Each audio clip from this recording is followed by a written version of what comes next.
Hi అండి. ముందు వీడియోలో blouse front part shoulders join చేసుకోవడం ఎలాగో చెప్పాను కదండి. ఇప్పుడైతే మనం నెక్ పట్టి అయితే ఏ విధంగా స్టిచ్చింగ్ చేసుకోవచ్చు ఈ వీడియోలో చెప్తానండి. మనం నెక్ పట్టి కుట్టి ముందు అయితే ఆది బ్లౌజ్ తోటి నెక్ కరెక్ట్గా వచ్చిందా లేదా అని కొలుసుకోవాల్సి ఉంటుందండి. నేనైతే ఫ్రంట్ పార్ట్ నెక్ తగ్గాలనేసి ఆది బ్లౌజ్ కంట చిన్నది కట్ చేశాను. మీకు కటింగ్ వీడియోలో తగ్గించే చెప్పానండి. ఒకసారి చూడండి. ఉక్సులు పెట్టి వైపు అయితే నేను ఉక్సులు పెట్టిని కొలుచుకున్నాను ఆది బ్లౌజ్తో.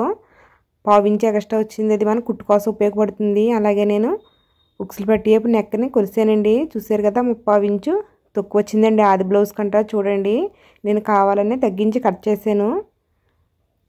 మెడ జారుతుందన్నారు కాబట్టి ఫ్రంట్ నెక్ తగ్గించానండి.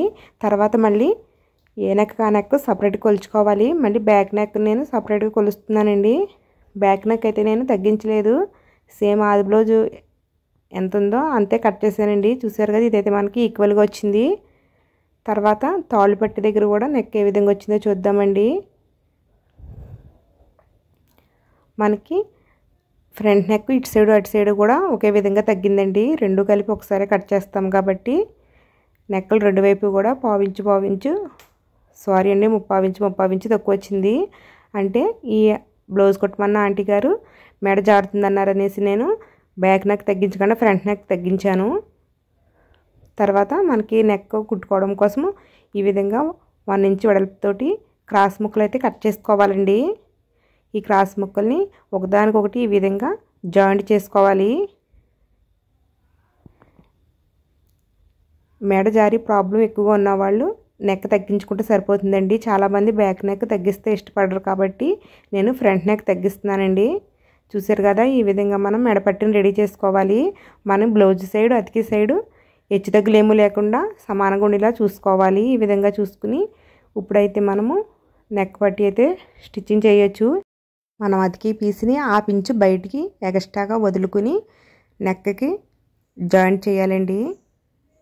అలాగే లోతు కూడా పావు ఇంచు లోతుగా జాయింట్ చేయాలి. ఒక దిక్కున ఎక్కువ ఒక దిక్కున తక్కువ కాకుండా మొత్తం నెక్ అంతా ఒకే లెంత్ మీద వంకర టింకర్ లేకుండా ఒకే గ్యాప్ వచ్చి ఈ విధంగా అంటే పావు ఇంచు గ్యాప్ లోతుతోటే స్టిచ్చింగ్ వేసుకోవాలి. అప్పుడే మనకి నెక్ రౌండ్ బాగా తిరుగుద్దండి.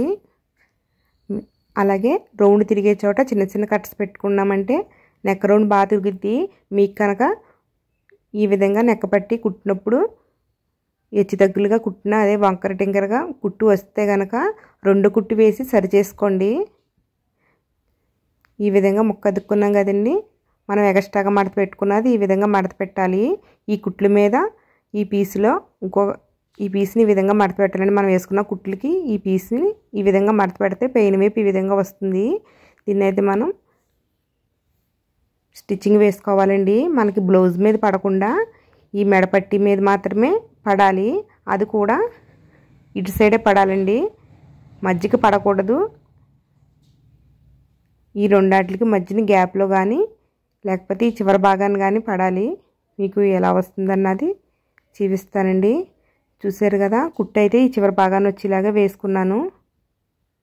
తర్వాత మనం ఈ విధంగా మడత పెట్టి హ్యాండ్ వర్క్ చేసుకోవాలండి.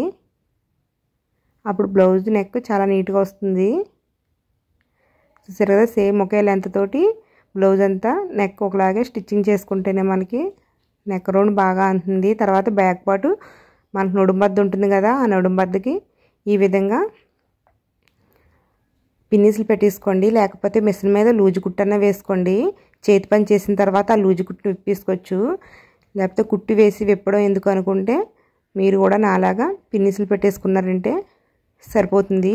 ఈ విధంగా పెట్టేసుకున్న తర్వాత ఇప్పుడు హ్యాండ్స్ జాయిన్ చేసేటప్పుడు మనం ఒక 2 కొలతలు అయితే కొలుచుకోవాలండి. షోల్డరు ఆది బ్లౌజ్ ఈక్వల్గా వచ్చిందా లేదా అని చూసుకోవాలి. అది మెడపట్టి వదిలేసి కొలిసాను. చూసారు కదా, మనకి కరెక్ట్గా సరిపోయింది. తర్వాత ఇటుపక్క కూడా మనం ఆల్రెడీ పట్టి మడత పెట్టేసాం కాబట్టి 2 సమానంగా వచ్చేలేదని చూస్తున్నాను. ఫ్రంట్ సైడ్ పావు ఇంచు అండి, ఎక్కువేమీ కాదు, పావు ఇంచు ఎక్కువ వచ్చింది. చూసారు కదా, బ్లౌజ్ ఫ్రంట్ పార్ట్ పావు ఇంచు ఎక్స్ట్రా వచ్చింది బ్యాక్ పార్ట్ కంటాని. అలాగే ఇటు సైడ్ కూడా కొలుస్తున్నాను. ఇటు సైడ్ కూడా హెచ్చు తగ్గులు ఏమైనా వచ్చేలేదా అని చూసుకోవాలి. షోల్డర్ అయితే సేమ్ దానిలాగా వచ్చింది, కరెక్ట్గా సరిపోయింది. అలాగే ఇటు సైడ్ కూడా మనకి ఫ్రంట్ పార్ట్ 1/4 ఇంచు ఎక్స్ట్రా వచ్చిందండి. చూసారు కదా. అయితే ఈ 1/4 ఇంచుని ఇలా కట్ చేసి చెప్తానండి. మీకు షోల్డర్ దగ్గర హెచ్చు దగ్గర వస్తే ఈ విధంగా కట్ చేసేసుకోవచ్చు. అలాగే మనకి 1/4 ఇంచే వచ్చింది కాబట్టి ఆ 1/4 ఇంచుని కూడా ఈ విధంగా కట్ చేసేసుకోవచ్చండి. కానీ మీకు 1/4 ఇంచు కంటే ఎక్కువ వస్తే కనుక ఈ విధంగా కట్ చేయొద్దండి. డాట్ వేసుకోవాలి. ఆ డాట్ ఏ విధంగా వేసుకోవాలంటే ఫ్రంట్ పార్ట్ని ఈ విధంగా సేపు ముక్క వదిలేసి మడత పెట్టాలండి ఈ విధంగా.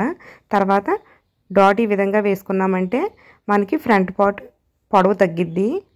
ఈ విధంగా చూసుకోవాలి. తర్వాత హ్యాండ్స్ జాయింట్ చేసుకోవాలండి. హ్యాండ్స్కి ఎప్పుడు చివరి వైపున మడతపెట్టు కుట్టు వేసుకోవాలి. ఇది సాదా బ్లౌజ్ కాబట్టి హ్యాండ్స్కి కూడా హ్యాండ్ వర్క్ వస్తుంది. హ్యాండ్ వర్క్ చేయడానికి వీలుగా ఉండడం కోసం చివరి వైపున కూడా కుట్టు వేసుకుని అప్పుడు మనము బ్లౌజ్ పార్ట్స్కి జాయింట్ చేసుకోవాల్సి ఉంటుంది. ఈ జాయింట్ చేసుకునేటప్పుడు హ్యాండ్ డౌన్ చూసుకుని మీరు జాయింట్ చేయాలండి. అంటే మనము కటింగ్ చేసేటప్పుడు హ్యాండ్ డౌన్ తీస్తాం కదా, హ్యాండ్ డౌన్ తీసిన భాగము ఫ్రంట్ సైడ్ వచ్చి ఈ విధంగా చూసుకుని అప్పుడు హ్యాండ్ జాయింట్ చేసుకోవాలండి. అలాగే మనము హ్యాండ్ మధ్య భాగానికి ఒక టస్క్ పెట్టుకుంటాం కదా, ఆ టస్క్ షోల్డర్ కుట్టు ఒకే చోటుకు వచ్చేలాగా హ్యాండ్ జాయింట్ చేసుకుంటే మనకి హ్యాండ్స్ క్రాస్ తిరగకుండా ఉంటాయండి. చూసారు కదా. ఈ విధంగా హ్యాండ్స్ జాయింట్ చేసుకుంటే చాలా నీట్గా అయితే ఉంటుందండి. మీకు నెక్స్ట్ వీడియోలో సైడ్ జాయింట్లు కూడా ఏ విధంగా వేసుకోవచ్చో కొన్ని టిప్స్తో అయితే చెప్తానండి.